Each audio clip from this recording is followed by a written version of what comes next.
All right, ready to dive into the world of NFTs. It's a wild world out there.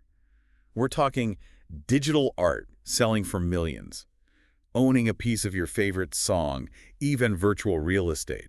It's mind-blowing. And it's all thanks to these things called NFTs. It really is fascinating, isn't it? We're seeing a fundamental shift. We're going from owning physical objects to owning digital pieces of something. An idea, a piece of art, even a moment in time. It's a whole new way of thinking about ownership. Okay, let's break that down a bit. For those who are just joining us, what exactly ISS and NFT? We hear the term everywhere these days. Imagine a digital certificate of authenticity that's permanently linked to a digital creation.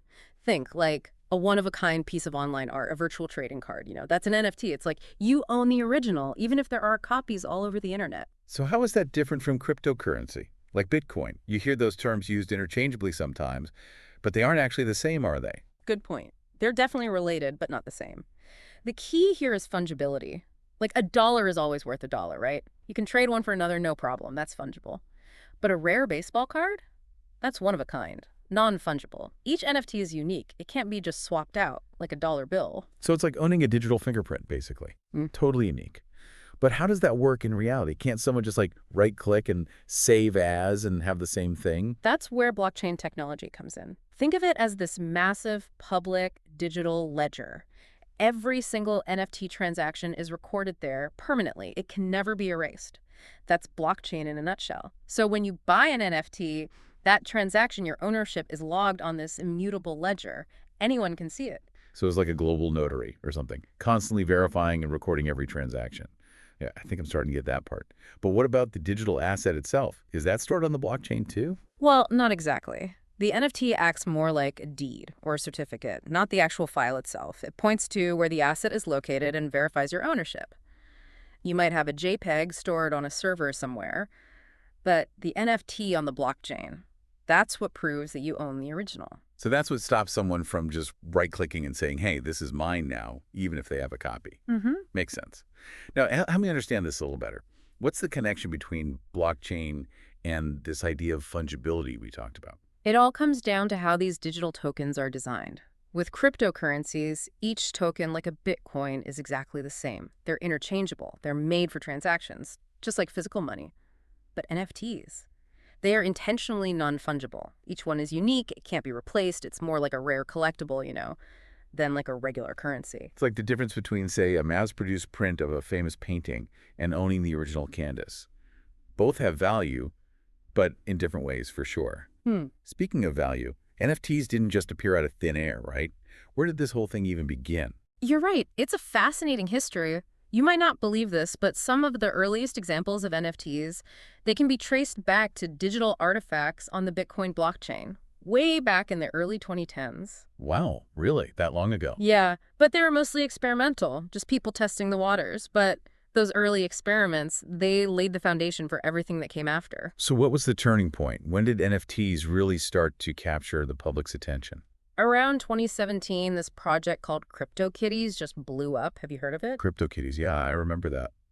Weren't those like digital cats people were buying? Exactly. Each CryptoKitty was unique. Each one had its own distinct digital DNA, all stored on the Ethereum blockchain.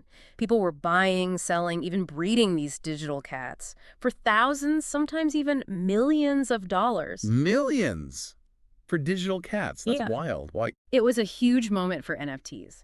CryptoKitties showed everyone the potential of digital scarcity and ownership, but in this really fun, engaging way. People loved it. It really captured the imagination. It showed the world that people were ready to put real-world value on these digital assets. So CryptoKitties was kind of like the shot heard round the world for NFTs. Yeah, exactly. A pivotal moment for sure. It showed everyone that NFTs could be so much more than digital art.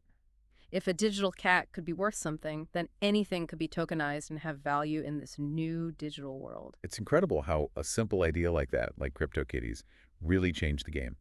So from digital cats, where did we go next? What are some other examples of NFTs that are out there? Well, digital art is probably the most famous example. Remember that artist, Beeple? Oh, yeah, yeah. He sold an NFT of his digital artwork for like over $69 million back in 2021.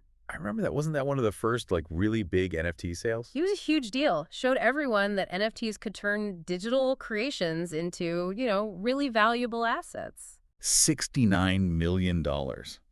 That's incredible. That's more than a lot of physical paintings go for. Exactly. And it's not just these big names. Everyday artists are using NFTs to connect with their audience in totally new ways. And of course, to sell their work in ways they couldn't before. Right, building a community around their art. Exactly. They can offer exclusive content to people who own their NFTs or even program in royalties so they get a cut every time their work is resold. That's amazing. It's like NFTs are shaking up the art world, giving power and ownership back to the creators. But it's bigger than just art now, isn't it? Definitely not. We're seeing NFTs used for all sorts of things now. Music, collectibles, even virtual real estate in those metaverses we keep hearing about. Virtual real estate, like what does that even mean? Okay, so imagine owning a piece of land in a digital world. A virtual storefront, a concert venue. It's all possible with NFTs. You're saying I could buy a piece of digital land. What would I even do with that? Anything you want. You could build on it, create experiences, host events. You could even lease it out to other people. It's like owning property, but in the digital world. So it's like the Wild West, but online. Exactly. But with all this talk about digital cats and art and virtual land, I think it's easy to forget about what makes all this possible in the first place. The technology. Right. Can we talk about blockchain a bit more? I feel like there's still a lot to unpack there. For sure. Understanding blockchain is key to understanding how NFTs work. One of the most important things about it is this idea of a distributed ledger. Unlike, like a regular database that's controlled by one company or organization, blockchain is distributed across a whole network of computers. So instead of having like one bank ledger that could be hacked or even manipulated, blockchain spreads that across thousands of computers. Exactly. Makes it almost impossible to tamper with. So it's way more secure. Way more secure. And because every transaction is recorded on this permanent ledger, you have this verified history of ownership for each NFT. And that's really what gives NFTs their value. Okay, this is starting to make more sense now. Yeah. But it still sounds pretty complicated. How does someone, like the average person, even begin to navigate this world? Where do you start if you're interested in NFTs? Yeah. It really does seem like a whole new world. So where do you even begin if you're interested in dipping your toes into the NFT waters? It's actually easier than you might think. Really? The first thing you'd need is a cryptocurrency wallet, one that, supports NFTs. Okay, so where do you even find one of those? MetaMask is a popular one. Yeah. Think of it like your digital passport for the NFT world. Okay, so you need your passport, and then what? And then you're going to need some cryptocurrency to actually buy the NFTs. Right, because you can't just use regular dollars. Not yet, at least. Ethereum is the most common one you'll see, especially on places like OpenSea. OpenSea, that's one of the big NFT marketplaces, right? It is. It's a great place to start if you're thinking about buying or even selling. It's kind of like the eBay of NFTs. Got it. Okay, so you've got your wallet, you've got some crypto, you're browsing OpenSea. What should people be looking out for? It seems like there are a lot of scams out there. Yeah, you definitely want to be careful, especially since this whole thing is still so new. Right. One thing to watch out for are those projects that promise, crazy returns. Yeah, those get-rich-quick schemes. Exactly. If it sounds too good to be true, it probably is. So do your research. Absolutely.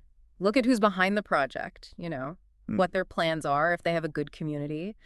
And watch out for anyone trying to pressure you into a quick decision. Take your time. Ask questions. Don't just jump into anything blindly. Exactly. So it's like any investment. Yeah. You don't want to put all your eggs in one basket, especially with the market as, up and down as this one. Speaking of, what are some of the risks with NFTs? We should probably talk about that. Well, as you said, the market can be really volatile. Remember we were talking about that Beeple sale? Yeah, the $69 million one? Well, that same NFT, it was resold, but for way less. Oh, wow. Really? Yeah. So it lost a ton of value.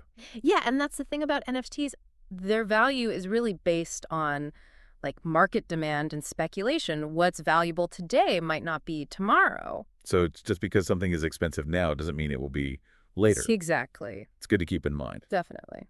And then there are other things, too. We should talk about the environmental impact of NFTs. Right, because all those blockchain transactions, that takes a lot of energy, right? It's a complex issue. Some blockchains are definitely better than others when it comes to energy use, and a lot of people are working on making it more sustainable. But it's something to be aware of. It sounds like with any new technology, There are always going to be trade-offs, right? Yeah. Things we have to figure out as we go. Yeah, I think that's a good way to put it. Well, there you have it. Our crash course in all things NFTs. From digital cats to, what was it? Virtual real estate. Virtual real estate. We covered it all today, the good, the bad, and the blockchain. Hopefully you learned a thing or two, and maybe even feel inspired to go out and explore this exciting new world for yourselves.